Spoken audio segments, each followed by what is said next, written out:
Eu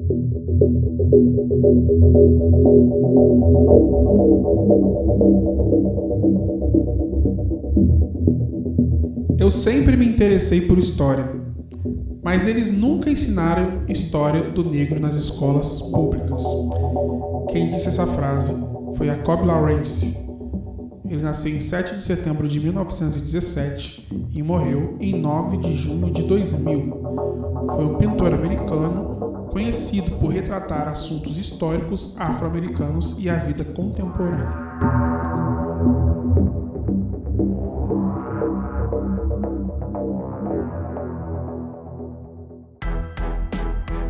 Olá, eu sou Estevão Roque e esse é o Papretes.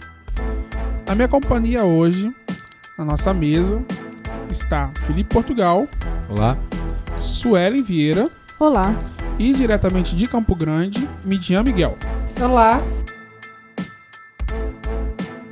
O Papretes é uma iniciativa altamente autoral e todo o conteúdo trabalhado aqui é de nossa inteira responsabilidade. Você pode encontrar o Papretes já em várias mídias digitais, como YouTube, Apple Podcast, Google Podcast, Pocket Cast, Rádio Public Podcast e Spotify. Todos eles de maneira gratuita. Então, você não tem mais desculpa para não escutar o Papretes. Hoje, a gente tem uma figura muito ilustre com a gente na mesa. A gente vai entrevistar uma das grandes personalidades volta-redondenses e uma pessoa excepcional. Estou falando de Jovaci Pereira da Silva. Pelo aterro, pelo desterro, pelo seu erro. Quero que você ganhe, que você me apanhe. Sou o seu bezerro, gritando mamãe.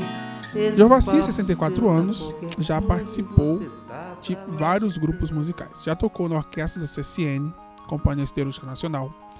Lá ele tocou contrabaixo. Já tocou vários grupos musicais, tocando guitarra. Tocou bateria na banda da Sociedade Musical União dos Artistas de Barra do Piraí. Foi tenor no coral Ló dos Tonales. Tenor do Frótola. Quarteto de músicas renascentistas e, além disso, já fez diversas apresentações com banda e solo dentro dos estados do Brasil e no exterior.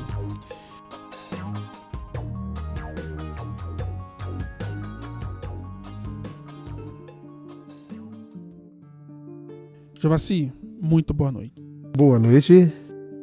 É um prazer pra gente ter você aqui na mesa do Papretes, né? Essa aqui é uma iniciativa totalmente nossa, então você pode ficar à vontade, que a gente não tem censura com nada, a gente pode tratar de todos os assuntos da melhor forma possível, e o programa é uma mistura aqui de roda viva com provocações, então fica à vontade para você poder falar o que você quiser. Certo. Tá preparado? Fogo no parquinho. Não sei. Vamos lá. Ó, eu vou começar porque eu quero começar essa bola aqui e... eu já admiro muito o seu trabalho. Desde que eu te conheci, eu já admiro demais, né? É uma pessoa que eu tenho muito próxima e eu gosto muito disso. Isso me deixa muito confortável em poder estar aqui hoje sentado do seu lado. E nervoso também, porque, querendo ou não, é uma responsabilidade, né? E querendo ou não, como já foi falado aqui nos outros programas, isso aqui vai ficar para a história. Então, daqui a 100 anos, alguém pode escutar isso. Então é muita responsabilidade. Mas eu já quero levantar essa bola. A gente vai falar sobre um monte de assunto aqui. E eu aposto que a galera aqui da mesa também tá curiosa para saber sobre um monte de coisa. Então eu já vou logo lançar minha pergunta. Música. Eu sei que você não começou com música. Assim, na sua vida você não trabalhou só com música. Com o que mais você trabalhou na sua vida? Bom, antes de mais nada, boa noite aos ouvintes, boa noite. Né? Boa noite a todos. Eu fiz muitas outras coisas, além de ser vendedor de produtos, tipo laranja. Eu fazia, quando garoto, né, fazia carreta em supermercado. E logo depois, logo crescendo, né, trabalhei de mensageiro num colégio. E Como é que é mensageiro na escola? É porque assim, não é da minha época, não é da época de quem tá aqui. Eu fico imaginando mensageiro na escola. Como é que é isso? aliás, deixa eu traduzir. Office boy. Ah, sim. A linguagem é diferente. Fui office boy numa escola, no colégio em Volta Redonda. Depois fui pro quartel. Do quartel entrei direto numa empresa, onde fiquei 20 anos. 20 anos. 20 anos. E lá você fazia o quê? Era serviço burocrático. Só burocrático. E me diz uma coisa, e a música entrou onde? Começou exatamente na barriga da mamãe. Foi, eu tenho certeza disso. Eu, desde garoto, eu sempre gostei de ouvir a minha mãe cantar.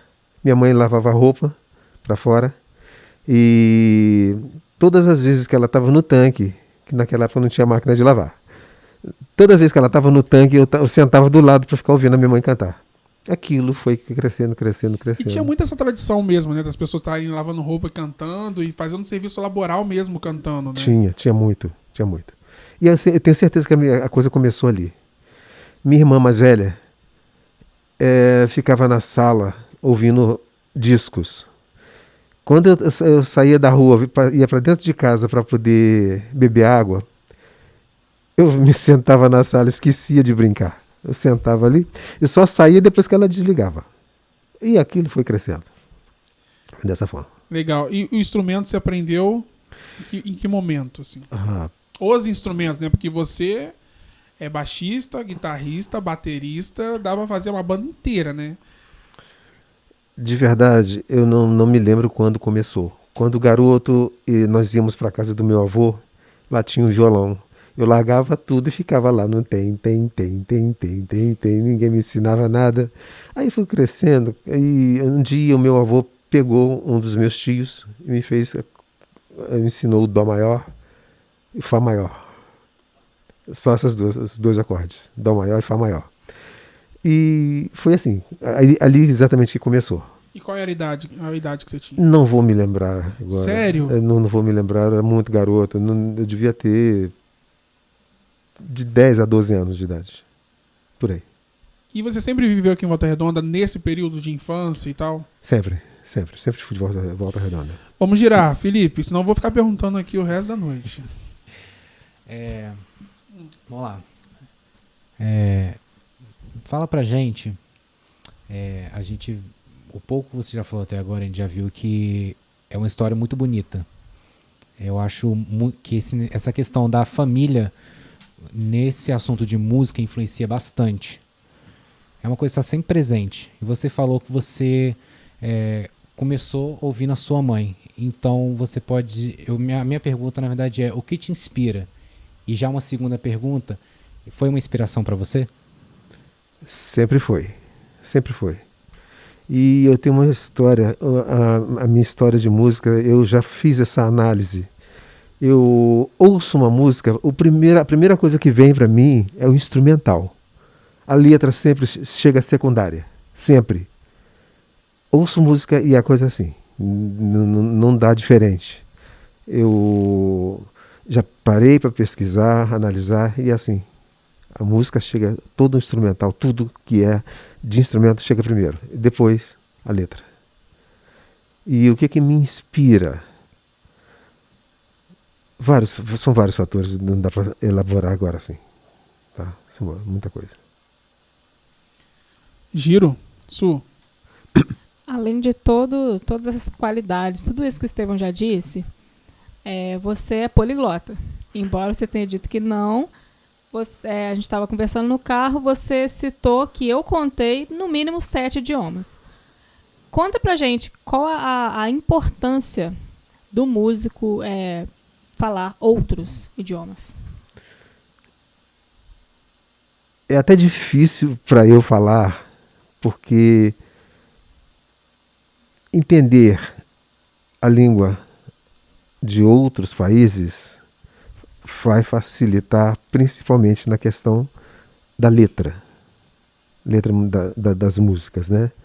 Então, E outra, acredito eu, né, que um fator muito importante de domínio de línguas é exatamente a comunicação. Onde eu sempre esbarrei com isso, a comunicação. Mas para a música, então, é fundamental. Estão cantando e você vai entender. E assim, é nesse jeito. Midian, não sei como é que você tá aí. Já tem pergunta? Claro! Hoje já tem uma lista aqui de perguntas. Solta. Já emendando com o que você falou de comunicação, a gente sabe que hoje em dia, acho que na verdade sempre foi assim, né? O fato da comunicação entre os músicos serem uma porta que a gente abre ao longo da nossa carreira. Eu queria que você falasse um pouquinho como que foram as suas primeiras relações até chegar ao nível de trabalhar profissionalmente. Eu sempre tive boas relações, sempre, desde de garoto, assim. Eu me lembro que o meu primeiro show de calouro, cantei uma música do Roberto Carlos e a partir dali a coisa não parou.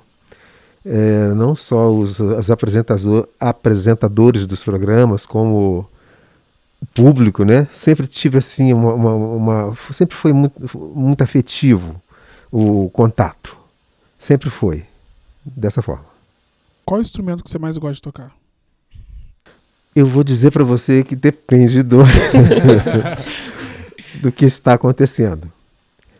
Eu gosto muito de guitarra, gosto muito de solo de guitarra. Porém, aconteceu o seguinte. Lá nos anos 80, eu sempre ouvia alguém dizer: tocar contrabaixo e cantar é muito difícil. Sempre ouvia isso. Tocar contrabaixo e cantar é muito difícil.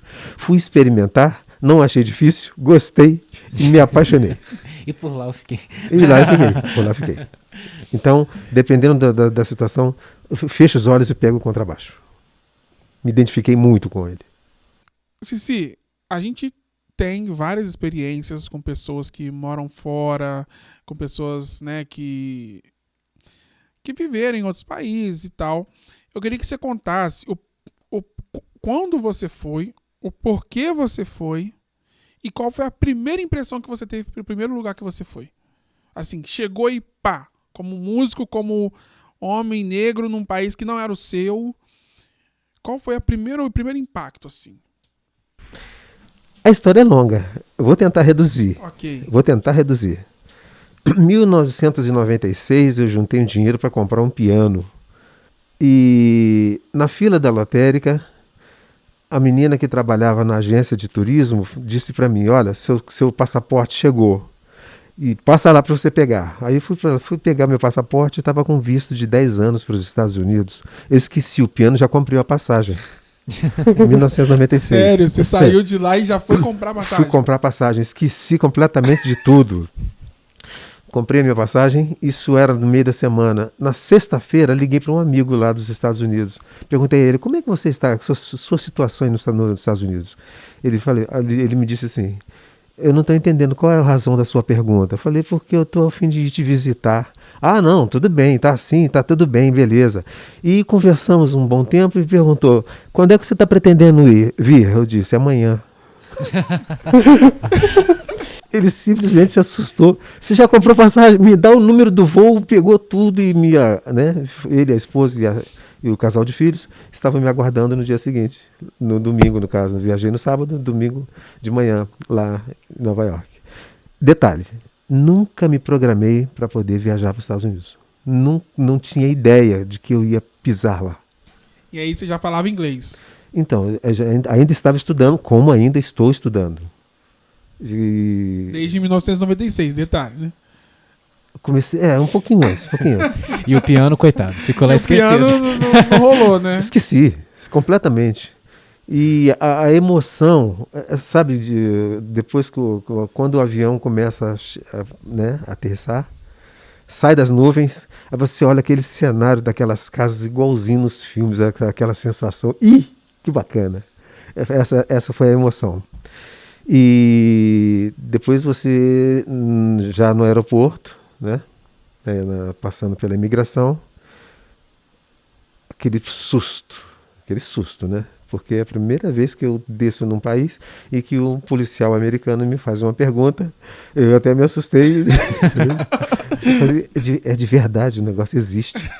Sabe aqueles policiais assim, trajados assim, igual no filme? Eu falei, poxa, que bacana. E assim, foi muito emocionante, muito, muito legal. Este foi o primeiro contato ao chegar lá. E aí você chegou, eles te recepcionaram, você foi pra casa deles e o que você estava pensando ali? Porque assim, você estava olhando tudo, uma coisa nova, 1996, né? O que você estava pensando ali naquele momento, assim? Eu não vou dizer o que eu estava pensando, eu vou dizer o que eu senti.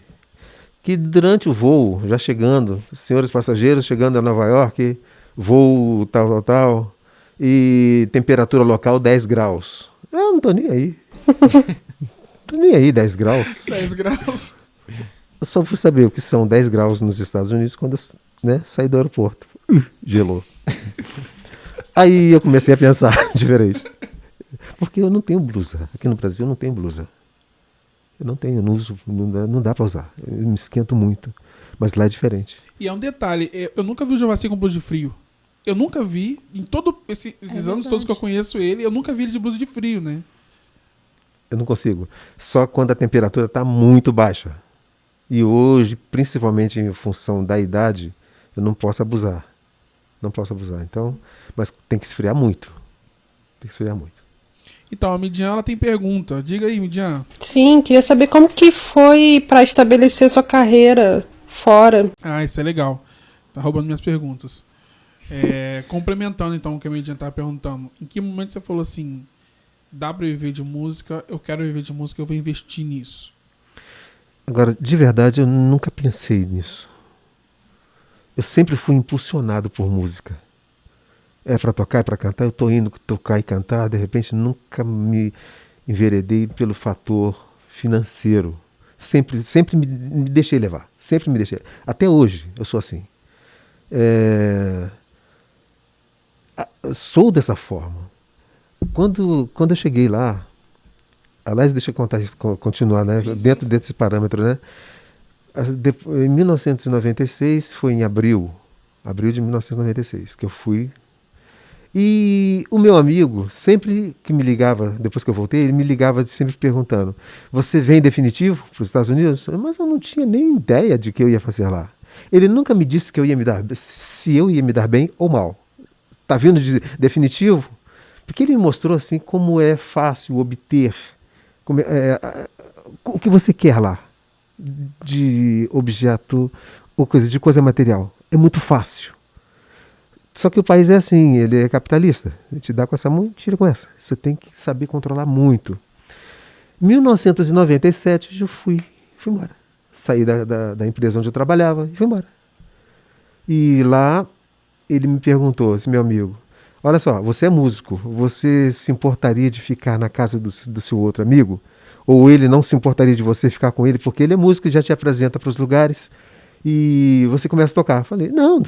Aí perguntei ao outro amigo, não, vem pra cá. Fiquei na casa dele, me apresentou para tocar num lugar e a coisa sempre foi acontecendo. Dessa forma, muito rápido, muito rápido. Comecei a tocar. Você tem ideia, uma coisa que eu nunca fiz serenata em plena Quinta Avenida. A menina tinha terminado com o namorado americano, ela é brasileira, o cara é americano, tinha terminado com ele e ela queria voltar. E ela me chamou, eu fui lá no escritório do rapaz tocar uma música para ele que ela pediu. Assim, fiz casamento no Central Park, toquei casamento no Central Park. Então a coisa começou assim. Então eu tive que escolher, logo no início eu tive que escolher um dia para folgar, que eu tocava de segunda a segunda. Foi muito rápido, graças a Deus.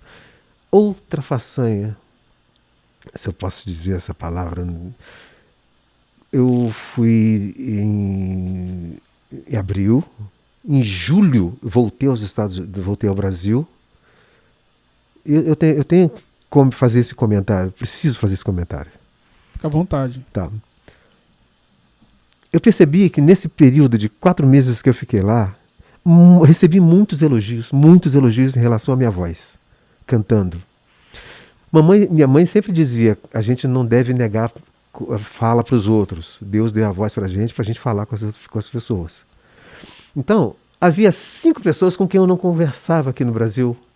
Então, desses 4 meses que eu fiquei lá, que eu recebi muitos elogios, eu voltei, procurei um por um e acabei com essa história. Acabei. Então, eu converso com todos eles. E nunca mais, eu pensei, mas que bacana, o pessoal gosta da minha voz, então por que eu vou negar fala para alguém? E foi assim. Muitos lugares, toquei em muitos lugares, vários lugares lá. Toquei, além do meu trabalho e de um grupo que eu montei, eu fazia parte de um grupo de pagode. Foi onde, pela primeira vez, com o grupo de pagode, eu pude tocar lá em cima, no último andar de uma das torres do World Trade Center. Muito legal. Que visão deve ter sido, hein? Nossa, é impressionante. O famoso World Trade Center, né? Impressionante. Muito impressionante. Saudoso World Trade Ele Center. pode tirar onda, né? Porque Eu fui no World Trade eu Center. tava lá no né? último Hashtag andar. eu tava lá. Eu estava lá no World Trade Center, né? E é alto mesmo, né? Impressionante. É assim, o último andar era de vidro, de baixo em cima, assim. Eu não conseguia chegar próximo, porque é muito alto. E como é que se concentra pra tocar num lugar assim? Aí não, aí você esquece Liga a tudo, vai chave pro do medo. palco, E vai embora. esquece, vai pro palco e vai lá. Então, eu não sei se eu consegui responder a menina. A Midian Midian. te respondeu, Midian? Sim, eu já quero emendar em uma outra pergunta, que você falou o seguinte, favor. que você tocava de segunda a segunda, né? E é extremamente curioso, e é até um pouco surreal quando a gente pensa assim, nossa, ele foi pro outro lado do mundo e não tinha nada, né? Assim, tinha um bom relacionamento e contatos, e já de cara você chegou tocando de segunda a segunda. Eu queria que você desse um conselho para a galerinha que está aí tentando. O que seria necessário para a gente conseguir tocar de segunda a segunda? Né? O que abre portas? É uma pergunta difícil. Eu vou dizer que é uma pergunta difícil, porque tem uma variação de pessoa para pessoa. Uma coisa que a minha mãe sempre me ensinou é ser humilde. Então, eu acredito que essa parte me levou. A questão da humildade. Que eu nunca fiz questão de absolutamente, ser exaltado. Não, eu queria simplesmente tocar. Como eu disse, sempre funcionado pelo fato de tocar e cantar. Então, isso me trouxe. Isso me trouxe essa coisa de tocar em vários lugares. De segunda a segunda. Quando, como eu disse, tive que escolher um dia da semana para descansar, porque senão não tinha jeito. Mas eu acredito dessa forma. Quando você se envolve com a música,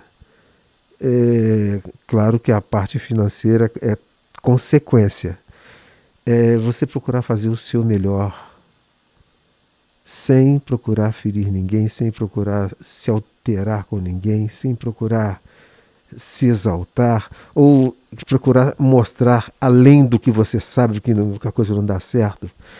Em todos os momentos é você ser você mesmo, e acredito que a partir daí a coisa dá certo. Qual foi a maior dificuldade lá de você? Eu não sei te responder, que para mim foi tudo fácil.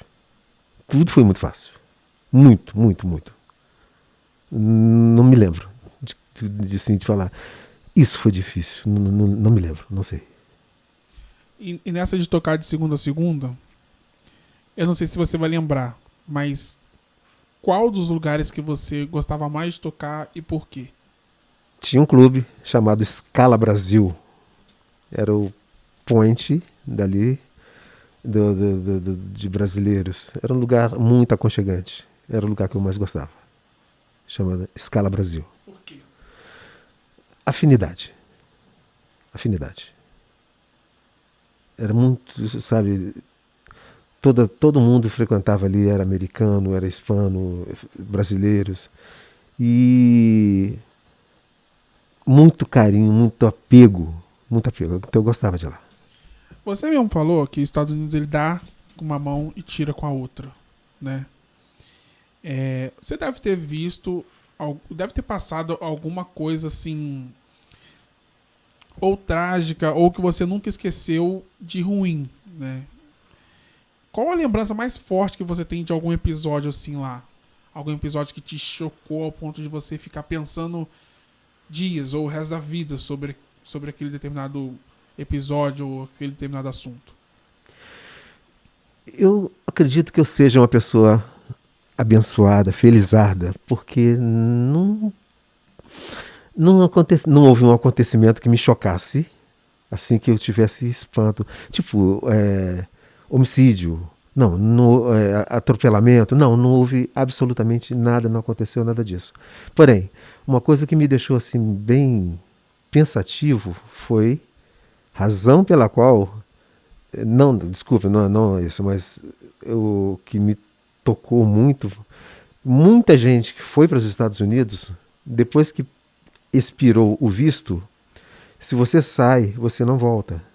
Muito difícil voltar. E muita gente não veio mais ao Brasil por isso, porque se viesse ao Brasil não voltaria mais, porque por expirar o prazo. E muitos perderam parentes, pai, mãe, sem poder vir ao velório e ao enterro. Então foi uma coisa que de repente eu via nos olhos das pessoas que isso pesava um pouco. E trabalha-se muito, e eu não sei como cada um é cada um, não sei na cabeça de ninguém qual é a compensação de estar lá. Pelo meu assim, pelo que eu vi, muita gente de repente não volta para o Brasil até por vergonha, não sei de quê. Prefere enfrentar a situação, tipo, literalmente dizendo, trabalhar de dia para comer de noite, mas para cá não volta. Mas campo de trabalho tem para todo mundo. Mas essa coisa de repente de ficar exilado por conta própria no país, foi uma coisa que me trouxe muito pensar, porque não valia a pena. E é assim, uma coisa que eu pude conversando com muitas pessoas, né? Isso eu constatei por mim mesmo. Depois de um certo tempo que você está fora do país, você volta para a sua cidade, você não é mais a mesma pessoa. Pessoas já morreram, pessoas já nasceram, e você se torna verdadeiramente um estranho da situação. E é difícil recomeçar. Principalmente nessa... Diga? Pensando nisso, você sentiu muita diferença ao voltar para cá? Não, porque eu ia e voltava, ia e vinha. Ficava, por exemplo, durante vamos supor, eu ficava lá 6 meses, vinha. Voltava mais 6 meses e vinha. Então era um vai e volta, então não cheguei a ficar tão distante disso. Você aproveitou bastante seu visto, né? Ah, muito. Tenho certeza. Já que tem, né? Vamos aproveitar. Aproveitei mesmo. E uma dúvida, o Central Park é aquilo mesmo? É aquilo. Aliás, é mais do que aquilo. É mais do que aquilo. Mais do que aquilo. Não dá, pela telinha não dá pra gente sentir a dimensão, né? Posso contar uma história? Claro, você tá... A mesa é sua. Eu me imaginando, né, um operário de uma empresa que trabalhava de 7 às 5h15, batendo cartão. Aquela segunda-feira, né, que depois do final de semana... Padrão, né? Aquela segunda-feira padrão. Eu me flagrei deitado no gramado do Central Park, dormindo. Por 1h30. Eu dormi. Tranquilamente. Dormi. Igual uma criança. Nem cachorro, nem passarinho, nem formiga, ninguém me incomodou. 1h30 eu dormi no gramado do Central Park. Eu pensei comigo, isso não existe. Ninguém incomodou.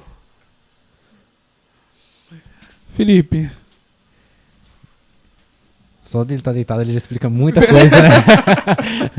De como funciona. A gente faz porque a gente gosta. E você, principalmente, você contou que foi muito fácil para você. E é fácil, principalmente quando a gente faz uma coisa que a gente gosta. Mas se uma vez você já esteve, ou se ainda acontece, você fica, quando você fica sobrecarregado, o que você procura fazer? Mas eu faço essa pergunta já com o pé atrás, porque eu não te imagino sobrecarregado. Mas se você fica, o que você faz? Eu, de verdade, eu não sei o que seria ficar sobrecarregado. Porque tudo que eu assumi eu dei conta. Então, muitas das vezes até dormia muito pouco. Coisa que eu gosto muito de fazer, dormir. É bom, né? É muito bom. Mas, você gosta? Gosto. Dormia pouco. Por isso, escolhi um dia da semana para poder não fazer nada. Então, eu descansava bem. Mas era assim, na sobrecarga, eu volto a dizer, eu não sei nem como é que funciona essa sobrecarga. Mas só seria, na minha visão, estabelecer critérios para não acontecer mais. Porque senão não dava conta. É só isso. E procurar descansar para resolver. Legal. Se até ele no 7º dia descansou, né? Sim,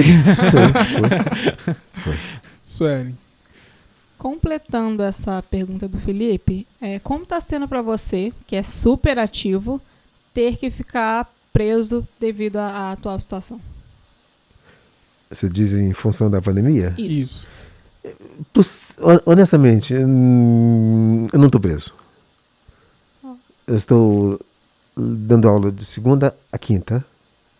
E de vez em quando, finais de semana, tenho feito trabalhos musicais também. A prisão é relativa, né? Sim. O pensamento sim. Com todos os cuidados, né, higiênicos, essa história de ficar em casa, não dá para ficar em casa. Não dá. Então eu não tenho parado. Não abusando, claro, né, tomando todas as precauções, mas eu não tenho parado. Então eu não sei o que é ficar enclausurado. Primeiro mês eu fiquei sim, porque aquele susto, eu não sabia como é que funcionava. Depois passou. E como foi esse primeiro mês? Legal, porque eu tive muita coisa para fazer em casa. Foi legal. Olha, eu confesso que eu fiz uma faxina, tá? Você fica dentro de casa, você começa a achar várias coisas, né? Nossa, tem que arrumar aquilo ali, também. Os primeiros meses em casa foi uma reforma geral. Eu fui descansar porque eu tava esgotado já. Não dorme também, né? Tava esgotado. Mas assim, Jovassi, voltando pro Brasil, né? Eu sei que você já passou, você tem 64 anos, você já viu muita coisa. E eu quero explorar um pouquinho disso aí. Você conhece muito da história de Volta Redonda, né? Você é vamos colocar que você é uma lenda viva, né? Na história da cidade. E eu quero dizer, você já tocou em vários lugares do Brasil e do mundo agora, né? E você já viu muita coisa, principalmente governos ruins e governos bons, né? Mas talvez, não sei se é presunçoso da minha parte falar isso, mas talvez nenhum como esse, que tá aí, de tudo que tá vindo acontecendo, vamos colocar nos últimos 10 anos, né? Na verdade, eu queria perguntar, já passou por isso ou não? Ou qual foi o momento antes desse que a gente está vivendo mais tenebroso, politicamente falando, para você e para os seus pares, para as pessoas que estavam em volta de você e que tinham consciência daquilo que estava acontecendo? Eu acredito que o mais tenebroso foi no período Sarney. Foi assim, a inflação foi galopante, foi terrível. Eu acredito que, acho que o pior momento que eu consiga me lembrar foi o período de José Sarney. E aquela inflação era coisa de manhã tá num preço, né? De tarde tá no outro. À noite outro, e no dia seguinte não tinha nada a ver, já estava muito alto. Tanto que ele, como presidente, desculpa cortar, Sim, claro. tanto que ele, como presidente, pediu desculpa, mas ele não conseguiu vencer a inflação. Ele declarou isso. E como é que era pra população viver no meio? Porque assim, a gente sabe, tudo bem, a história conta, isso assim. Mas em loco ali, a galera que tava vivendo aquilo, como é que era? Porque você tinha que ir no mercado comprar as coisas, né? Não só na compra, no caso, as relações entre patrão e funcionário, as compras, como é que funcionava isso? Parece tudo meio louco, assim. Foi coisa muito louca. Para você ter ideia, na empresa onde eu trabalhava, o registro de aumento de salário era feito mensal, porque era coisa louca. A inflação era galopante, então tudo era assim, corrido. Pessoas que emprestavam dinheiro hoje, amanhã sabia que ia receber uma bolada, porque é assim, a inflação era muito galopante, foi muito louco. Acho que foi o período mais terrível em função, se tratando de financeiro, que o Brasil passou, na minha visão. E qual foi o período mais brando, vamos colocar assim? Um período que as pessoas tiveram aquela sensação de que estavam bem, na sua visão. Assim, tô bem, tá tudo bem, assim, não, bem no sentido de chegar até a esquecer um pouco de política. Pode falar? Fica à vontade, aqui a gente não tem censura com nada, você pode ficar tranquilo. Esse período que o PT esteve no comando enganou muita gente. De repente, tem gente que não se sente enganada, mas tudo bem, tudo bem. Eu nunca gostei de ter automóvel, de ter moto. Eu particularmente nunca gostei. Esse período, PT, muita gente comprou automóvel. Foi muito fácil. Casa também. Casa, né? Tá? Mas principalmente automóvel. A Ilha São João, então, lá, carro. É um feirão atrás do outro. Feirão atrás do outro. Comprar é muito fácil. E manter? Como é que mantém? Então, foi um período de muito engano. Muito engano. Foi, assim, não querendo estender, mas... Sim, não, tranquilo. Não desceu, não. Desceu, não. É porque a conta chega, né? A conta chega. As coisas elas vão sendo feitas pro povo, sim, vão sendo feitas, mas existe um preço. E aí aquele preço é cobrado na frente, né? E aí a gente sofre posteriormente através de vários acordos, através de várias ações que foram feitas naquele passado por pessoas que, né, naquele momento estavam ali vendo só é igual comprar um carro e não lembrar que tem PVA, que tem que trocar pneu, que tem que fazer troca de óleo, que tem manutenção. E comprar simplesmente porque tem que andar de carro, né? E tem um posto de gasolina.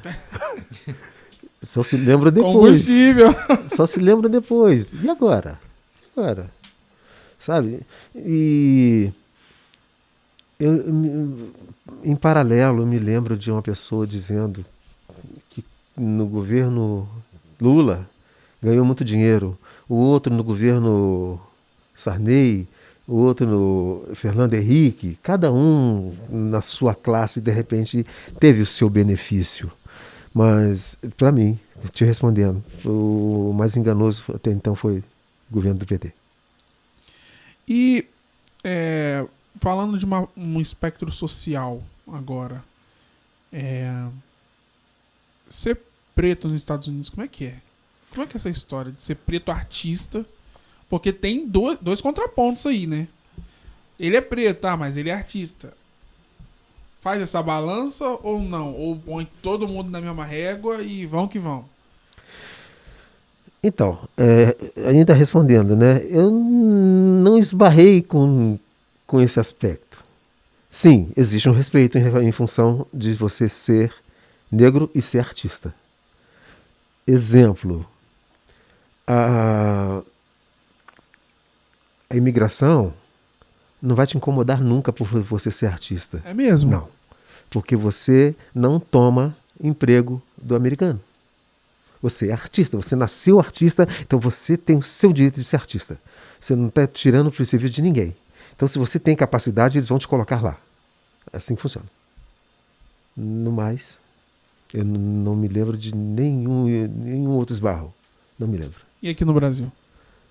Você quer que eu diga? E aqui no Brasil? Pois é, cara. A coisa é muito camuflada. O preconceito é muito camuflado. Eu vou abrir o leque aqui, que acho que é para isso que nós estamos aqui, né? Por favor. Eu sou uma pessoa que diversas vezes não fui aceito. Eu não fui aceito em determinados grupos musicais por eu ser negro. Eu sei disso. Estou dizendo, de verdade. Posso falar sem mencionar nomes? Pode. Fica à vontade. Um grupo musical. Fica à vontade. Um grupo musical me chamou para fazer um acompanhamento do trabalho. E desculpe, a galera não tocava direito. Eu fui contra muita coisa. Tudo bem.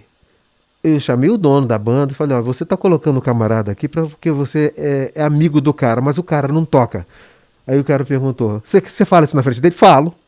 E o cara chamou o cara e falei, desculpa, mas você não está tocando.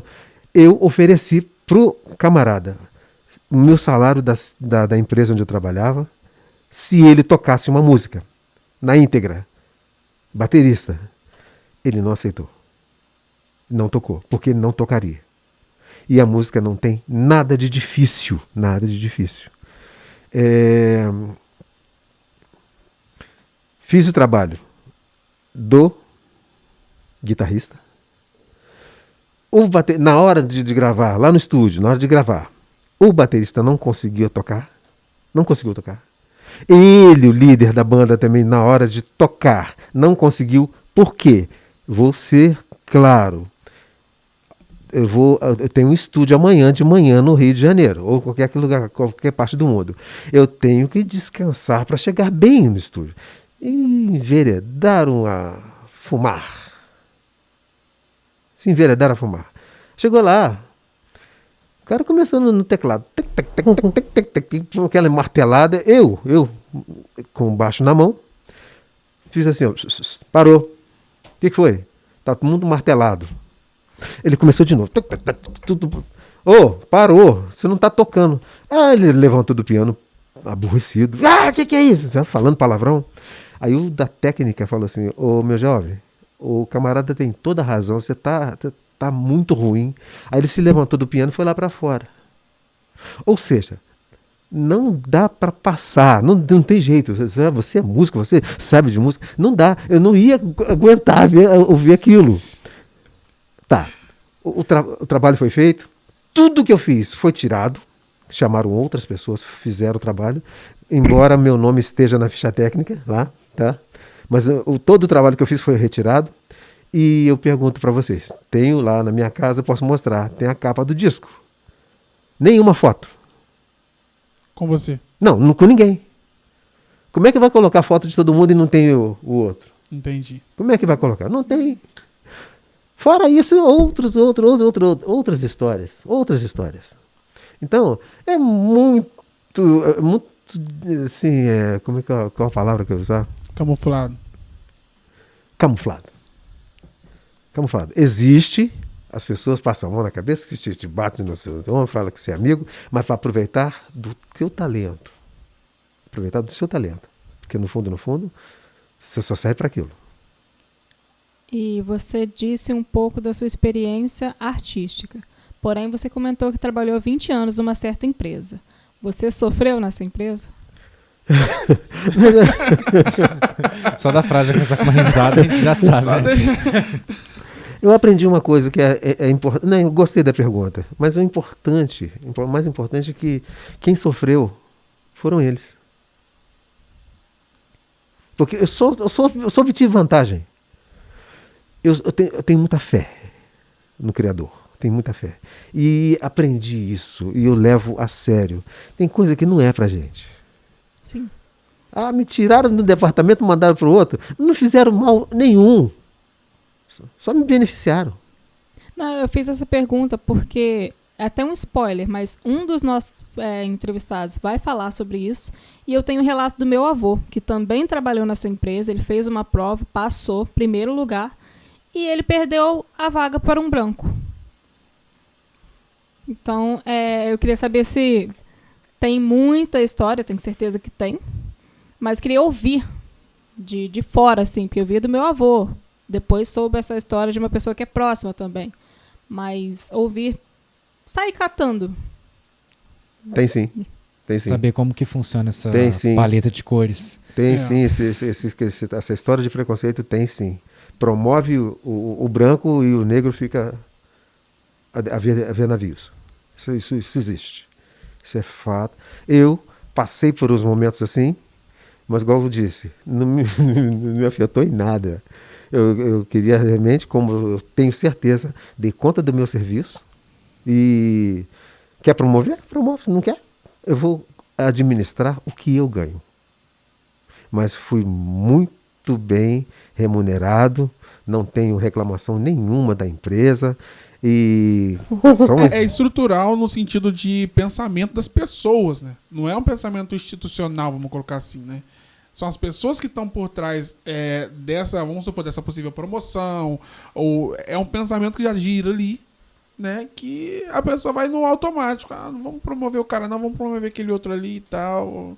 Acaba fazendo mesmo no automático. Agora, dentro ainda dessa questão, eu queria perguntar também, se quando você foi para essa empresa, você já tinha essa percepção de tô sofrendo preconceito ou tô sofrendo algum tipo de discriminação.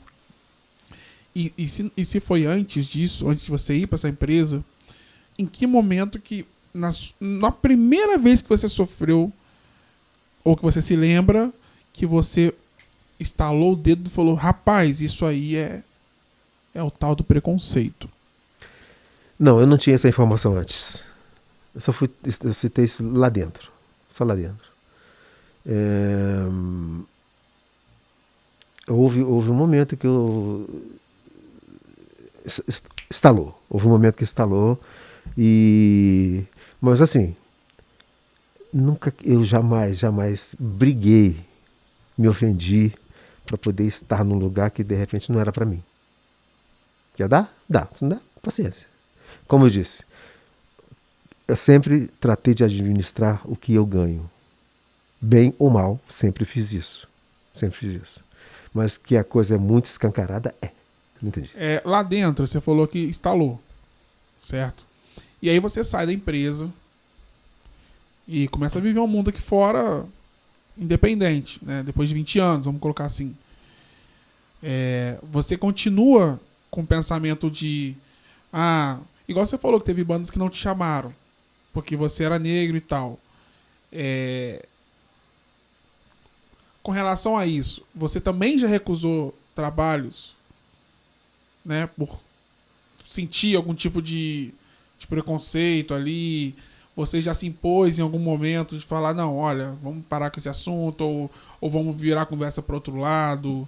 Já teve algum episódio assim que você possa contar? Não, nesse sentido não. Tem umas coisas de repente que eu já sou muito ligado. Exemplo. Estou indo nessa direção. Aqui tem um banco. Tem um banco aqui. Eu vou para lá. Aqui tem uma rua, aqui tem outra rua. Então isso aconteceu de verdade, não uma vez só. Estou indo aqui. Aí sai uma senhora branca do banco e vai nessa direção. Eu volto. Você volta. Não tinha mais ninguém lá. Então eu volto. Eu evito. Entendi. Evito. Ainda mais que ela estava de bolsa, falando, sei lá, e eu estou nessa direção caminhando. Não dá eu. Evita exatamente porque, não sei, pode acontecer. 1985, Rock in Rio. Eu lá. Feliz da vida. E eu comprei 2 garrafas de água. Tinha uma senhora branca com 2 crianças, uma no colo e a outra no chão. Morrendo de sede. Eu ofereci água, ela não aceitou. Depois é que eu fui descobrir por que ela não tinha aceito. Nossa, É sério. água. Água. Garrafa Com fechada. criança. Garrafa fechada. Aqui, tá fechada. A senhora disse, não, daqui a pouco. Ela se desculpou de tudo quanto é jeito. Outros detalhes. Eu não faço mais isso. Não faço mesmo. A menos que eu veja que a pessoa está necessitada. É me levantar do banco do ônibus para oferecer para um branco. Ah, não. Recusam. Recusam. Fazer o quê? Aí, de repente, acontece um acidente, tô falando de branco mesmo, de verdade, acontece um acidente, eu não presto serviço, orientação, né, socorro, vão querer me censurar, porque eu não sei, eu sei lá. O que eu vou fazer? Sabe? Então, é de verdade. A coisa é muito camuflada. Mas tá aí. A gente vê. E, lamentavelmente, não vem só do branco. Lamentavelmente. Não vem só do branco, não. Mas, viver. Essa falta de consciência nossa, e aí quando eu digo nossa, é dos pretos em geral. Você acha que ela vem de onde, assim? É claro que existe um projeto de falta de consciência mesmo. Mas em que momento que a gente pode começar a mudar isso ou agir nisso de forma direta? Com os nossos mesmo. Que caminhos que a gente pode tomar, sabe, para os nossos filhos, para os nossos netos, para os nossos sobrinhos, que você vê assim um caminho educacional, né? Vamos colocar a gente é educador aqui, todo mundo é das artes.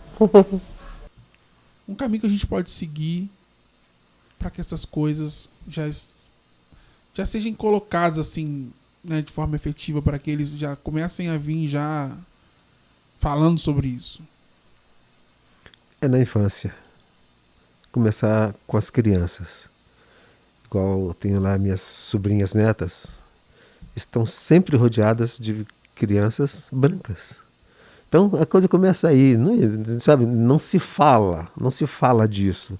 Vamos brincar, vamos nos divertir, todo mundo brinca, bebe, come, tudo junto. É da infância. Porque depois de uma certa idade não tem mais jeito, não. A pessoa nasce, depois se envereda por uma situação que não tem mais jeito, não. Depois de adulto, não rola, não. Tem que ser que já fica enraizado, né? Enraizado. E vou dizer mais, a pessoa não tem capacidade de te mostrar o porquê daquilo, o adulto. Não tem capacidade de te mostrar. E simplesmente se coloca na situação e acabou. Mas é na infância. Levar, buscar, trabalhar junto. É assim que a coisa funciona, na minha visão. É uma coisa que a gente fica assustado, né? É uma coisa que a gente vive, mas quando a gente para ver, né, como é camuflado. E talvez uma falha, algo que você pensou que eu poderia ter falado, eu poderia ter feito de tal forma. Algo que você acha que você falhou ali e que você depois aprendeu com isso. Um fator forte. Além da questão da voz, né? De ter voltado dos Estados Unidos. Porque isso aí também eu já tô aqui repensando sobre algumas pessoas que eu... Repete, por favor, a pergunta. Algum fator que você errou, que você talvez não se posicionou e que você aprendeu com isso. Então, esse aspecto da voz que eu comentei foi assim, gratificante demais para a minha vida. Eu tenho um grande amigo, e eu sempre converso com ele o seguinte: eu não tenho nada, eu particularmente não tenho nada lá atrás que eu tenha que retroceder para pedir desculpa, ou de repente, ou melhor, vou refazer. Não existe nada lá atrás, de repente, que eu tenha que refazer. Todas as oportunidades eu aprendi e resolvi, todas. Que eu não me arrependo de ter feito e não me arrependo de não ter feito, porque não era para fazer. Então isso não rola. Então é igual que você falou sobre a promoção. Sim. Você não recebeu, então é isso. Talvez não era. Não era. Eu aprendi com isso. Porque não era. Literalmente falando, não era para mim. Deixa eu dar uma voltinha. Deixa eu dar uma voltinha. Quando eu tinha 24 anos de idade, aí me apaixonei por uma garotinha de 14. E começamos a namorar, só que os pais nunca aceitaram. Deu zebra. Deu zebra. O tempo passou. Os pais não falavam comigo. Depois, no ano seguinte, eles me convidaram para ceiar no Natal com eles. Eu fui. Já não tinha mais nada com a menina. Você foi? Fui. Eu namorei a menina um ano escondido. Um ano eu namorei escondido. E me chamaram para ceiar. Fui à ceia. Nunca, sinceramente, por mais que eu tenha sofrido com aquele episódio, nunca na minha vida passou de ter raiva dos pais. Tanto que eles, né, já faleceram e eles sabem disso, que eu nunca tive raiva. Passado todo esse episódio, e não agora, mas aí você para analisar, é porque aquele romance, aquele relacionamento não ia realmente dar certo. Hoje a gente tem a consciência disso. Sou amigo dela, a gente se liga, a gente se fala o tempo todo, a gente lembra dos detalhes. Mas assim, não era para ser. Não era para eu ser promovido. Eu não sei o que ia acontecer. Tá? Não sei.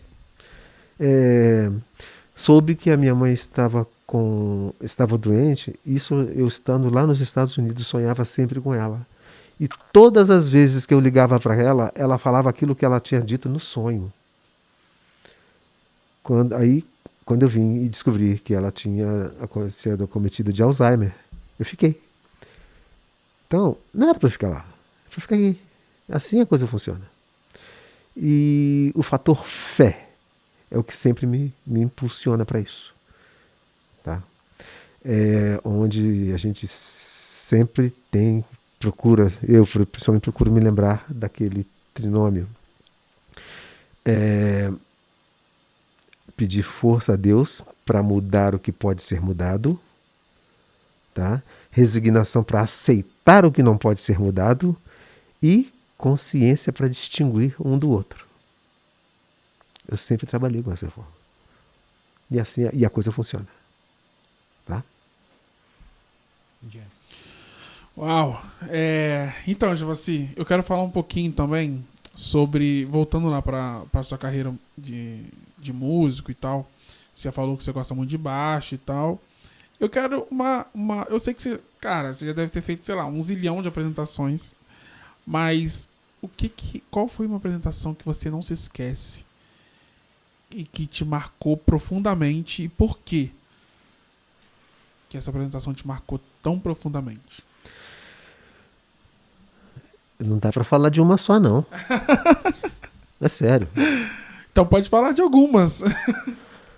Eu vou falar de uma que foi muito interessante.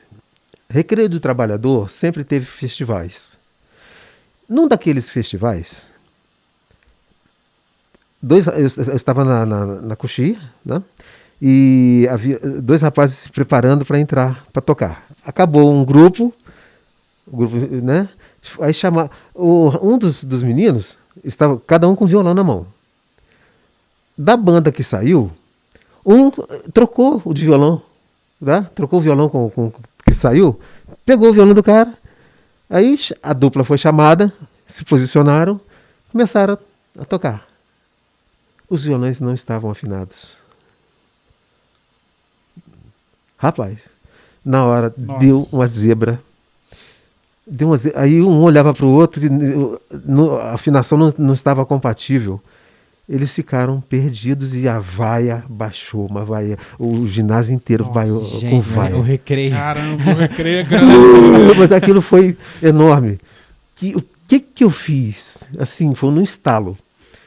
Eu peguei um dos violões que estavam lá dentro, entrei no palco, o rapaz da técnica, que era meu amigo, falou assim, me salva.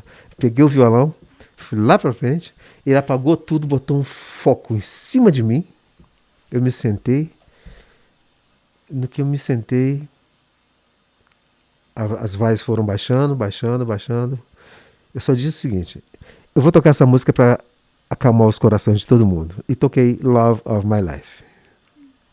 Nossa. Aí o ginásio cantou comigo. Nossa. Aquilo foi emocionante. O ginásio inteiro cantou Love of My Life comigo. Aí pronto, aí o show continuou. Mas, gente, foi muita vaia. Coitado, eles não cantaram, não conseguiram se apresentar. Como é que volta depois, né? Como é que volta, né? Depois de uma disso, vaia e um show maravilhoso. Nossa. Eu sou muito fã de uma banda de rock progressivo chamada Yes. E eu tive o prazer de tocar com 2 rapazes aqui em Volta Sério? Redonda. Sim. Eles, um momento assim gratificante da minha vida. Eu pude tocar Yes com esses 2 meninos, que no fundo, é um outro privilégio que eu digo para vocês. Eles montaram uma dupla e fizeram um pacto. Sempre, a vida inteira, só os 2. Uma vez que me viram tocar, me convidaram também. Nossa. É sério. Bacana. E tocar Yes, a coisa que eu sempre gostei, eu sempre amei na vida. Eu amo. Yes para mim é impressionante. Em tudo. A carreira do Yes para mim é impressionante. Então, é um outro momento assim gratificante da minha vida. Ter tocado Yes e ter sido aceito pelos meninos, né? São interessante. Eu faço questão de frisar. Na época, a idade dos 2 somadas não chegava na minha. Nossa. Mais um privilégio. Assim. Então, a minha vida é recheada de privilégios. Mais privilégios do que outras coisas. As coisas negativas, de repente, elas só servem para a gente refletir. Só para refletir. Eu sempre brinco. Gente, eu não vou deixar de ser negro por ninguém. Não tem jeito. Escutou, fascistinha? Não tem como, não. Não dá, racistinha. E me perdoem, me perdoem o que eu vou dizer aqui agora, eu posso estar errado, mas acho que foi, se eu não me engano, foi Michael Jackson que disse isso. Por que os brancos vão à praia? Para mudar de cor. Não é para ressecar tão bom em casa, né? Até para mudar, para dar aquele bronze. Mas eu costumo dizer o seguinte, que, por exemplo, você pega um branco, o que você tem contra o negro? O que o negro fez com você? Ele não vai dizer nada. Não fiz nada. O que ele vai dizer? Ah, não gosto de negro. Por quê? Não. Aí eu vou dizer, de repente você é apedrejado na rua, não tem problema nenhum. Mas o problema não é porque eu sou negro. Porque ele não é. É porque ele não é. Para mim, é a coisa que mais me toca. Porque o que você tem contra o branco? O que você tem contra o branco? Da mesma forma, eu não tenho nada contra o negro. Ah, porque lá no que ele passar, aquilo já foi. Aquele episódio de escravidão. Tá, ainda tem processo de escravidão no Brasil? Tem, mas aquilo já foi. Gente, eu passei por situações assim gratificantes com brancos que eu não consigo enumerar. E já passou raiva com preto também, que não dá Não dá para enumerar. Então, me perdoem.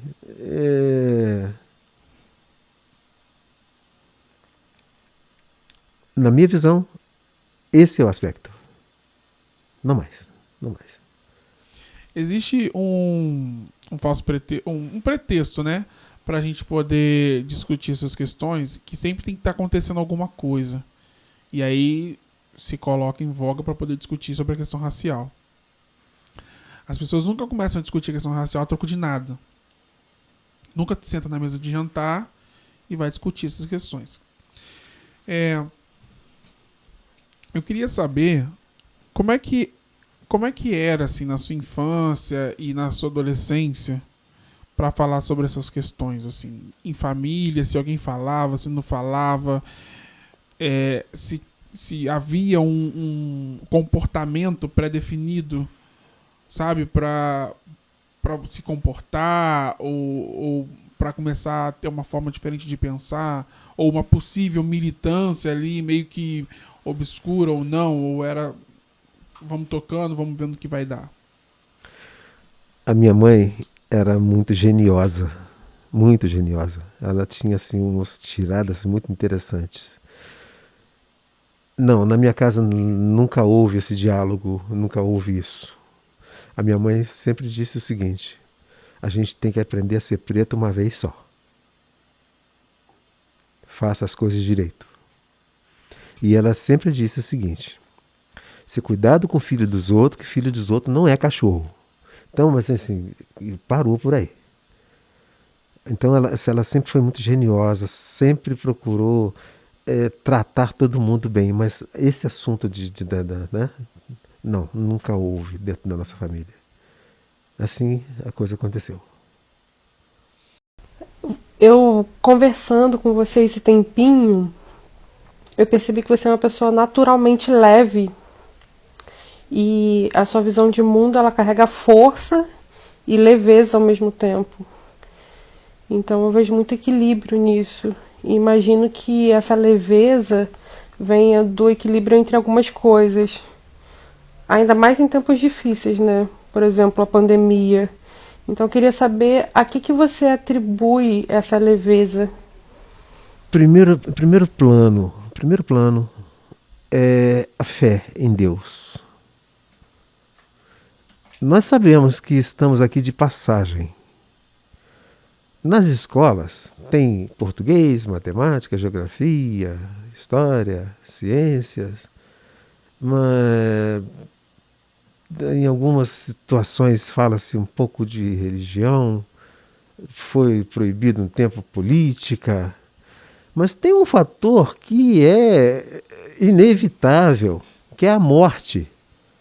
Não existe trabalho sobre a morte. Sabe, eu fico meio que extasiado com isso. Por exemplo, eu tenho lá na minha casa minhas sobrinhas netas, né, de 9 anos, 11 anos, 12 anos. As duas, né, de 9 e 11, costumam sempre perguntar: tio, quer morrer? Como é? Só se você morrer. E a gente conversa isso, mas na maior naturalidade. Ó, morrer significa que o Papai do Céu está precisando da gente lá em cima. Então, a gente vai e fica esperando os outros lá. Tá? Então, essa conversa, já com essas crianças, agora. Porque elas queiram saber que as crianças de hoje não são as mesmas crianças de 10 ou 20 anos atrás. A informação chega muito rápida.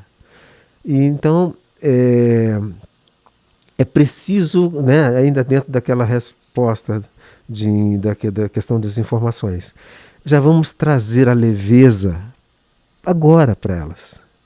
Elas são muito, eu digo de carreira assim, elas são muito carinhosas comigo e eu com elas. Porque se eu trago isso hoje, o que você disse dessa leveza, dessa tranquilidade, eu tiro tudo isso da minha mãe. Porque minha mãe foi uma sofredora, mas ela nunca estampou isso, nunca mostrou para ninguém. E é assim, desculpa, me perdi um pouco no que eu ia dizer. Sobre essa leveza, sua mãe trouxe, que você aprendeu um pouco na... Sim, muito de leitura também. Gosto muito de ler. E a gente vai somando. Já, por exemplo, já que eu um dia vou partir, eu vou partir feliz. Eu não vou com medo de nada, não. Outra coisa que eu ia dizer, por exemplo, você é adulto de acordo com o que você foi na infância e adolescência. Qual o trabalho que eu tenho hoje com as crianças, quando ainda antes da pandemia, delas irem para a escola e terem prazer de voltar para casa, prazer de estar em casa, que é o melhor lugar do mundo, é a tua casa. Se você, imagina, você vai para a rua, vai para o trabalho, se lembrar que, sabe, com desgosto, com raiva, que tem que voltar para casa para encarar alguém, não, isso não existe. Então eu sempre trabalhei com essas crianças desse jeito. Prazer de voltar para casa. Para quê? Para tudo. Para brincar, para lanchar, para comer, para tudo. Prazer de voltar para casa. Larga a roupa onde quiser, faz o que, porque elas vão crescer um dia e vão saber o que pode, o que não pode. Sem barreira, sem preconceito. É assim que eu trabalho com elas. Então, voltando, essa leveza vem também de leitura, de convivência, vem de várias vertentes. Eu sei que você gosta de ler muito e eu sei também que você gosta muito de música erudita. Qual peça que te chama mais atenção e qual compositor também que Que você olha assim, que você fica meio fascinado, assim. Peça, você diz peça. Peça é uma obra. Obra. Carmina Burana. Nossa, que espetáculo. Que espetáculo. Mozart. Mozart, sou muito, muito vidrado em Mozart. Da onde que vem essa... Pela música, pela história, pelos dois? Pela música. Pela música. A história é comovente, né? A história é bem... Mas vem pela música e eu me identifico com isso. Me identifico. Mozart é fantástico. Não desmerecendo, claro, os outros. Sim. Nossa, você é impressionante. Impressionante. Aproveitando o assunto música, a gente tem um quadro no qual a gente indica artistas para a semana. Qual artista preto você indica? Ih! Sem ser você. Você está dizendo Brasil? Geral. Geral? Olha, sinceramente, não vou nem assim, eu tô demorando para responder porque eu quero estar na primeira carteira. Na primeira. Steve Wonder. Steve Wonder, grande Steve. Estevão? Grande Steve. Olha, ele falou de Steve, só consigo pensar em Serduck. Deixa eu ver. Olha, eu quero Dr. Dre essa semana. Vou indicar Dr. Dre. Dian?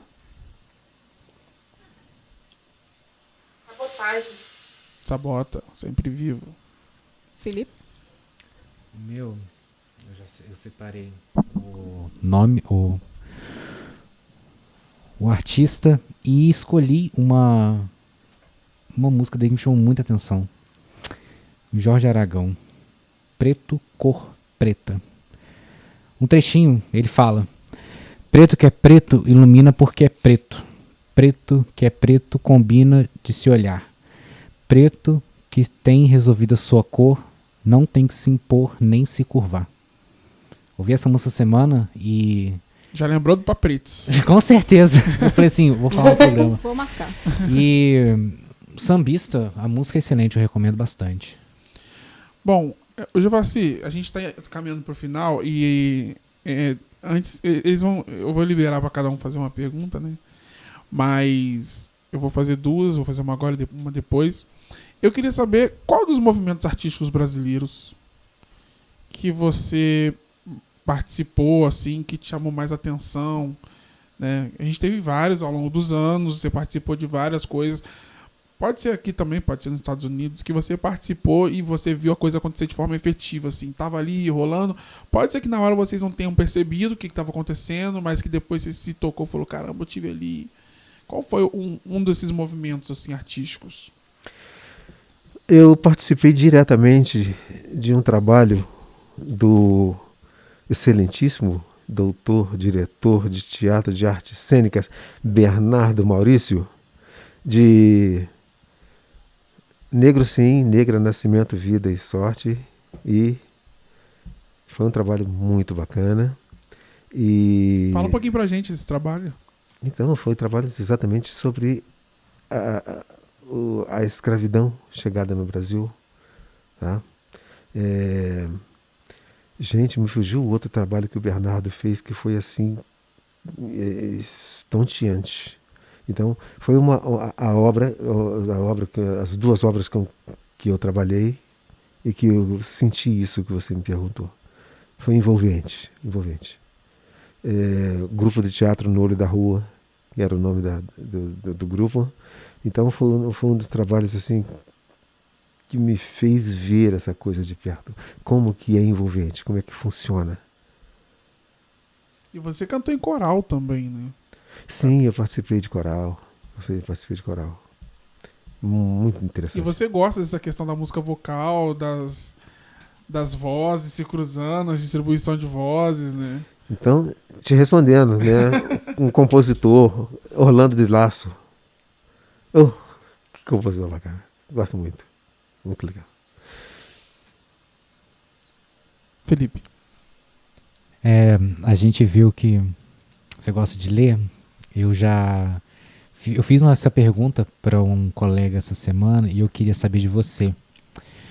Um livro que você recomenda para os políticos de hoje?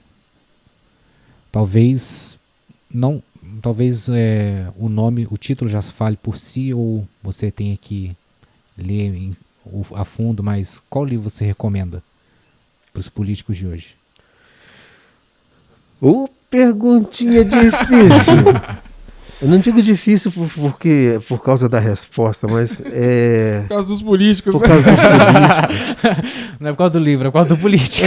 Mas de verdade, porque não sei se claro, toda regra tem exceção. Não sei se todos estão envolvidos em querer ler. Não sei. Mas um livro que eu recomendaria para todos sempre é o livro do Pequeno Príncipe. Grande Pequeno Príncipe.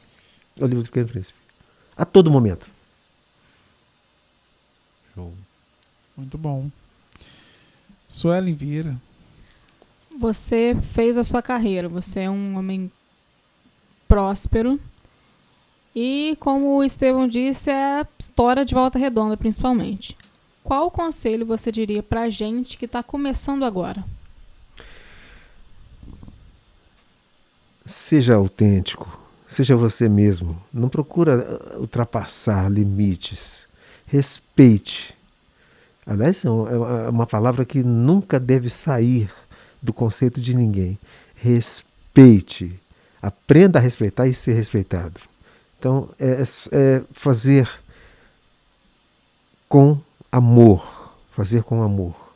E não faça... as pessoas não devem procurar fazer o máximo que puder. Fazer o melhor que puder. A todo tempo. Porque sempre vai haver a oportunidade de melhorar. Faça o melhor. Uma coisa também que não deveria acontecer, mas infelizmente é impossível que não aconteça. Não se sinta invejada ou não sinta inveja de ninguém. Cada um tem uma capacidade. Se você não puder esticar o tapete, não puxe de ninguém. Porque o que você fizer hoje, eu dou um conselho mesmo para todo mundo, tudo que você faz hoje, não importa o que, alguém vai fazer com você amanhã. Então faça o melhor, sem esperar em nada em troca.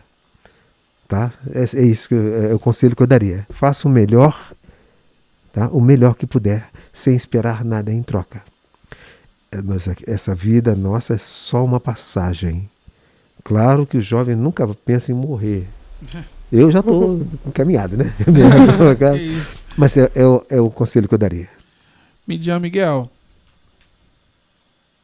Sua pergunta final. Na verdade, minha pergunta final é mais um pedido. Vamos colocar esse rapaz aí no fogo. Eu queria saber, e na verdade pedir para você cantar uma música que seja marcante na sua carreira.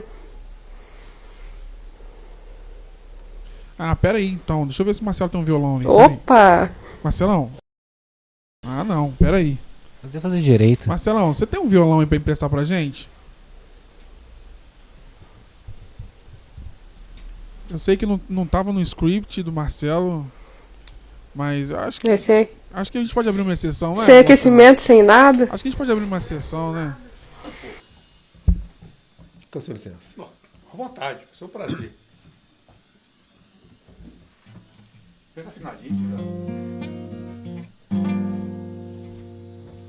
Mande notícias do mundo de lá, diz quem fica. Me dê um abraço, venha me apertar, tô chegando. Coisa que gosto é poder partir sem ter planos. Melhor ainda é poder voltar quando quero. Todos os dias é um vai e vem, a vida se repete na estação. Tem gente que chega pra ficar, tem gente que vai pra nunca mais. Tem gente que vem, quer voltar, tem gente que vai, quer ficar. Tem gente que veio só olhar, tem gente a sorrir e a chorar. E é assim chegar e partir. São só dois lados da mesma viagem. O trem que chega é o mesmo trem da partida. A hora do encontro é também despedida. A plataforma dessa estação é a vida desse meu lugar. É a vida desse meu lugar. É a vida. Nossa, bravo. Bravíssimo. Bravo! Bravo. Olha, Obrigado. eu fico emocionado de... Não, peraí. Eu vou pedir uma. Peraí que eu vou pedir uma, pelo amor de Deus. É porque a música que... Teve uma música que me marcou tanto, mas tanto, que eu escutei o Jovassi cantando uma vez. E eu falei, cara, eu queria ter mais uma chance em vida, né, na minha, de ver o Jovassi cantando e tocando ela de novo, nem que seja um trechinho. Chico Buarque, Construção. Se você puder fazer isso pro seu amigo, eu vou me sentir Sempre um prazer. expressamente grato. Amor daquela vez como se fosse a última. Beijou sua mulher como se fosse a única. E cada filho seu como se fosse o pródigo. Atravessou a rua com seu passo tímido. Subiu a construção como se fosse máquina. Ergueu no patamar 4 paredes sólidas. Tijolo com tijolo num desenho lógico. Seus olhos embotados de cimento e lágrima. Sentou pra descansar como se fosse sábado. Comeu feijão com arroz como se fosse um príncipe. Bebeu e soluçou como se fosse um náufrago. Dançou e gargalhou como se ouvisse música. E tropeçou no céu como se fosse um bêbado. E flutuou no ar como se fosse pássaro. E se acabou no chão feito um pacote flácido. Agonizou no meio de um passeio público. Morreu na contramão atrapalhando o tráfego.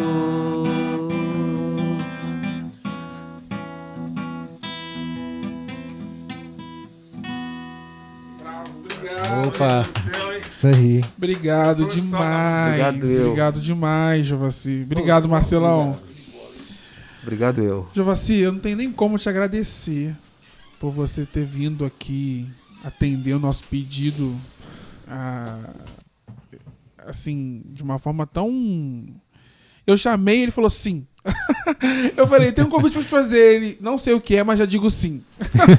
É um prazer, é um prazer. E eu quero lembrar de você para todos os lugares que eu vou, e eu sempre lembro de uma forma muito feliz, pelo menos eu posso dizer isso, porque todas as experiências que a gente teve junto foram experiências boas, né? A gente só teve junto em ocasiões boas, para falar a verdade. E eu queria que você dissesse, como minha última pergunta, sobre a sua relação com uma das entrevistadas que a gente vai trazer aqui, né? Que é a professora Yara. A gente vai trazê-la aqui também. Você acha uma boa ideia? A melhor ideia. A melhor ideia. Nós vamos trazê-la também. Já intimei ela a comparecer. A gente vai agendar direitinho com ela. A gente vai fazer com ela também essa sabatina. Mas eu queria que você dissesse um pouquinho sobre essa relação de vocês dois. Eu sei que vocês são muito amigos. E isso é uma coisa que eu me espelho muito nessa amizade de vocês. Que você falasse um pouco sobre isso. Porque ela também é uma pessoa muito influente aqui em Volta Redonda, né? Musicalmente falando, ela tem uma carga musical muito grande e de vida também. Então eu quero saber nessa relação de troca aí, o que um aprende com o outro, e você trabalha com ela também. Fala um pouquinho disso aí pra gente. Então, falar da Yara é coisa difícil. É difícil mesmo, porque, veja bem, eu fiz, nos anos 80, eu fiz teoria musical lá no conservatório, e fiquei conhecendo a Yara. O tempo passou, depois que eu me formei em teoria musical, aí, como eu disse, né, a música sempre me impulsionou, e eu saí para tocar. E quando, naquela banda, União dos Artistas, lá de Barra do Piraí, eu via os regentes, que eram 3, né, chegando com as partituras e distribuindo. Aí eu olhava as partituras e eu falei assim, pensei comigo, peraí, o que eu estou fazendo da minha vida? Não, eu tenho que entender disso aqui. Então, saí da Sociedade União dos Artistas, eu fui para os Estados Unidos. Quando eu voltei, eu procurei fazer o quê? Harmonia. Que eu queria entender aquilo lá. Agora eu entendi um pouquinho. E graças a quem? Yara. Trabalhar com a Yara, além de tudo, além do conhecimento que ela manda pra gente, a lição de vida. Olha, a lição de vida. Eu venho aprendendo ao longo dos anos como lidar mais ainda com pessoas, com Yara. É muito, muito, muito, muito espirituosa. Eu não deveria dizer isso, mas eu vou dizer, uma sofredora, sabe, uma sofredora, mas não entrega os pontos. Ela não entrega os pontos. E, merecidamente, como também o mestre aqui, sabe muito. Eu vou abrir o verbo, eu sempre digo, vou abater o pé. Ela não pode morrer, não. Não, é sério. Nós vamos ficar órfãos. O conhecimento é uma pessoa que a gente passa o pano mesmo, a gente não tem vergonha de falar. É esse mesmo, prossiga. É uma pessoa que a gente vai trazer ela aqui, né, Estevão? Mas só adiantando, quem conhece, o pouco que você consegue, um pouco de uma conversa que você troca com ela, a mesma coisa com você aprende uma lição de vida, você sai de lá querendo viver mais. Não tem como não gostar, né? Quem gosta se apaixona, né? E vou dizer, a gente só sai de lá porque tem que sair, porque senão quem agarrava lá. Porque por ela também a gente não ia embora, não. É verdade. Né? Coração aberto, casa aberta. E assim, volto a dizer, é uma sofredora, mas é o quê? De tirar o chapéu. Então a gente está no caminho certo de escolher ela para trazer. Eu vou estar aqui do lado. Certíssimo. Aliás, gostaria muito que o mundo conhecesse. Eu tenho certeza que muitos vão tirar muitos bons exemplos do que ela vai dizer. A gente vai tentar fazer isso. Nossa, eu a gente tenho já está certeza. chegando nos lugares aí. Já estamos chegando nos lugares, né? Então, a gente está caminhando para o fim de mais um programa. Eu queria, mais uma vez, agradecer você, Jovassi, imensamente, em nome da equipe do Paprits. Esse programa é para isso mesmo.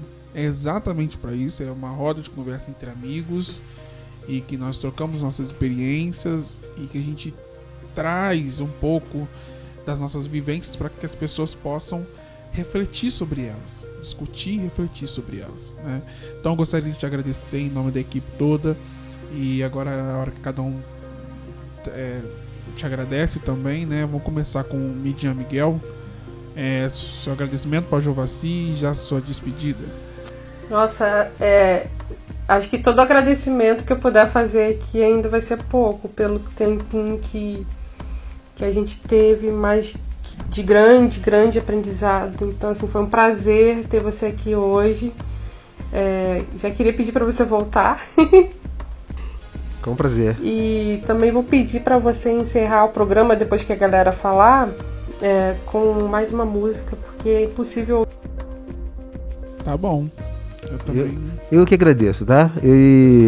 Eu não sei se eu conheço você pessoalmente, mas teria o prazer. Suelen Vieira.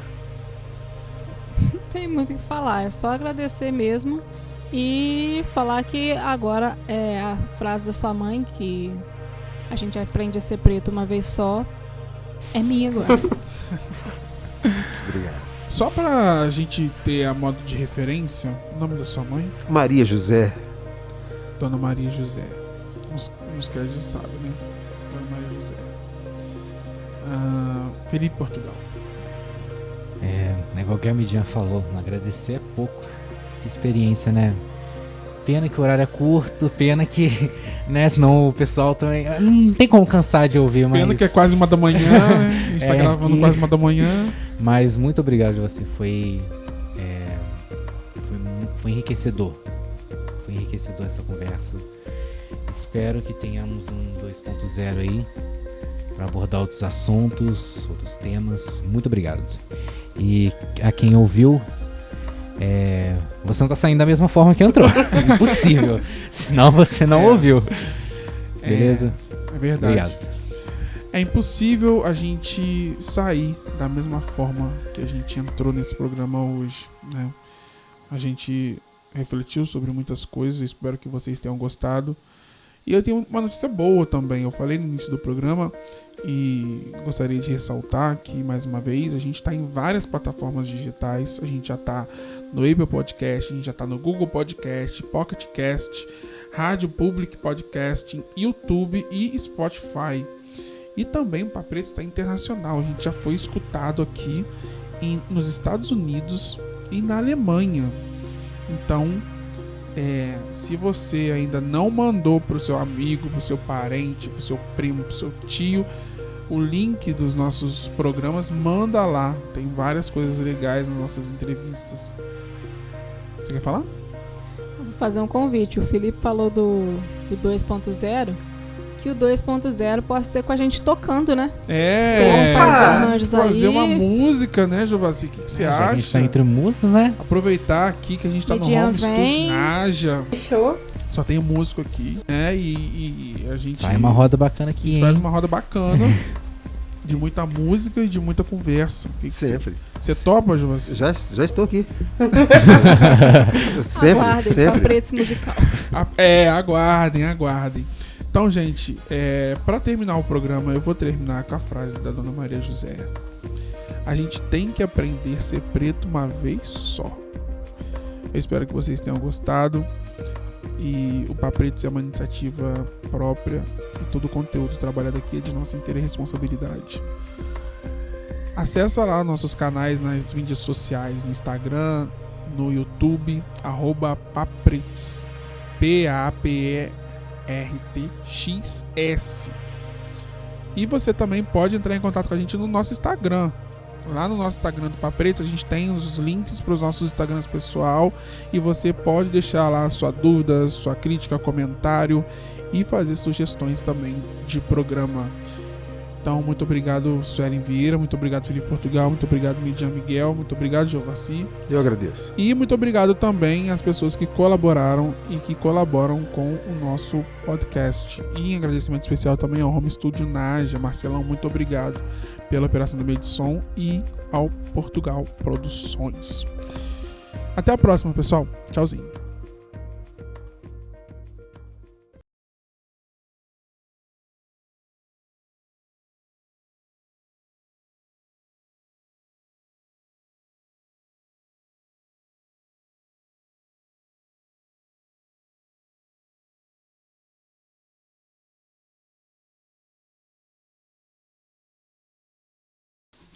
Esse papo já tá qualquer coisa, você já tá pra lá de Marrakech.